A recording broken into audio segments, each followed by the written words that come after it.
Line of control के उस पार खासकर रावलाकोट, मुजफ्फराबाद और मीरपुर में काफ़ी कशीदगी का माहौल बना हुआ है। वहाँ हो रहे इलेक्शन से जुड़े एहतजाज आज की डेट में आलमी सतह पर सुर्खियों में है। ग्लोबल मीडिया, खासतौर पे वेस्ट की मीडिया जो है, इस सिचुएशन को बहुत गहराई और पेचीदगी से देख रही है। जहाँ एक जानिब वहाँ लेजिस्लेटिव असेंबली के इंतखाबात चल रहे हैं, वहीं दूसरी ओर लाखों की तादाद में लोग सड़कों पे आ रहे हैं और आम पब्लिक से यही अपील कर रहे हैं कि आप वोट ना डालें। आम लोगों और सिक्योरिटी फोर्सेस के दरमियान हुई झड़पों में अब तक कई लोगों की जानें जा चुकी हैं। लेकिन जो ये एहतजाज हैं, जो ये प्रोटेस्ट हैं, सड़क, बिजली और पानी इन एहतजाज की जड़ नहीं है। लोगों के इश्तियाल की वजह है वहाँ की 12 रिजर्व माइग्रेंट सीट्स। आखिर क्यों ये 12 सीट्स पूरे फसाद की जड़ बने हुए हैं? क्यों आवाम इन सीट्स को खत्म करने की डिमांड कर रहा है?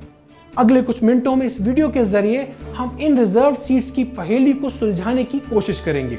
एलओसी के पार 45 जनरल असेंबली सीट्स पर इस वक्त इलेक्शन कमीशन ने 3 फेजेस में इंतखाबात कराने का ऐलान किया है। पहले फेज में 27 जुलाई को इलेक्शन हुए। उसमें सबसे पहले मीरपुर डिवीजन के जिले मीरपुर, बीम्बर और कोटली में वोटिंग मुकम्मल हुई।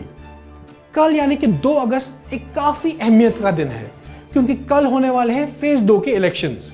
इसमें मुजफ्फराबाद डिवीजन और सबसे अहम 12 रेफ्यूजी कॉन्स्टिट्यूएंसीज के लिए इलेक्शन शेड्यूल किए गए हैं। फेज 3 जो कि 10 अगस्त को होगा, इस वोटिंग में ये आखिरी फेज होगा वोटिंग का, और वहां पुंछ डिवीजन यानी कि रावलकोट में होगी वोटिंग। ये वो रीजन है जहां सबसे ज्यादा तनाव और टेंशन देखा जा रहा है। इलेक्शन का ब्यूगल बजने से लेकर पोलिंग तक माहौल इस बार काफी टेंशन से भरा रहा है। इमरान खान की जमात पीटीआई ने इन पोल्स का बॉयकॉट किया है, और जमीनी सतह पर सबसे ज्यादा जो दबदबा रखने वाला ग्रुप है वो है जम्मू कश्मीर जॉइंट अवामी एक्शन कमेटी।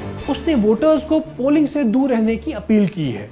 अपने अलग अलग बयानात में जेकेएसीसी ने वाज़ेह कर दिया है कि जब तक उनकी डिमांड्स पूरी नहीं होती, ये इलेक्शन सिर्फ एक ड्रामा है और एक मैच फिक्सिंग है। इस बैलेट और बुलेट के सिलसिले की सबसे बड़ी वजह को समझना तो बनता ही है, और वो है 12 रेफ्यूजी या माइग्रेंट सीट्स। दरअसल एलओसी के उस पार असेंबली में 12 सीट्स कश्मीरी मुहाजिरीन के लिए रिजर्व्ड हैं, जो 1947 और उसके बाद 20 साल बाद हिजरत करने वाले लोग जो पाकिस्तान के अलग अलग शहरों में चले गए थे, उनके लिए रिजर्व्ड है।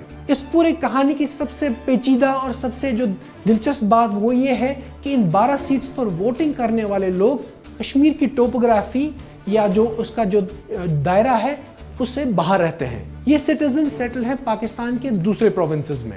एक्शन कमेटी और आम लोगों का सबसे बड़ा इल्जाम है कि पाकिस्तान में जो गवर्नमेंट, प्रेजेंट गवर्नमेंट है, सदारत रखने वाली जमात है, उन्होंने इन 12 सीट्स का हमेशा फायदा उठाया और पूरे इलेक्शंस में धांधली की है। इस्लामाबाद की मनचाही पार्टी को इन सीट्स पे पूरा हक होता है, और इसी वजह से जो है ये सॉर्ट ऑफ मैनिपुलेशन हो जाती है इलेक्शंस में।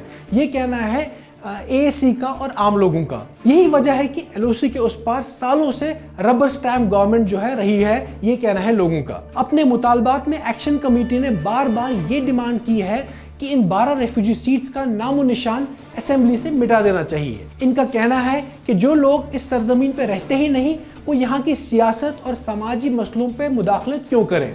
आम राय ये है कि इन सीट्स को पाकिस्तान की नेशनल असेंबली में शिफ्ट कर दिया जाए। अवाम और एडमिनिस्ट्रेशन के बीच एक लीगल टैंगल जो कायम हो चुका है एलओसी के उस पार, वो एक कानूनी ताना बाना सा हो गया है, और वहाँ की एपेक्स कोर्ट का कहना है कि ये 12 माइग्रेंट सीट्स इनको आइन सेफगार्ड करता है और इन्हें किसी एडमिनिस्ट्रेटिव ऑर्डर से खत्म नहीं किया जा सकता। इसलिए कॉन्स्टिट्यूशन में बदलाव की जरूरत है, जिससे इन 12 सीट्स को डिसॉल्व किया जा सके या ट्रांसफर किया जा सके पाकिस्तान की असेंबली में।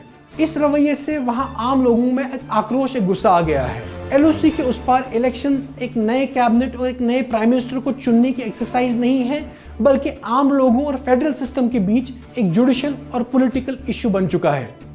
देखने के लिए शुक्रिया।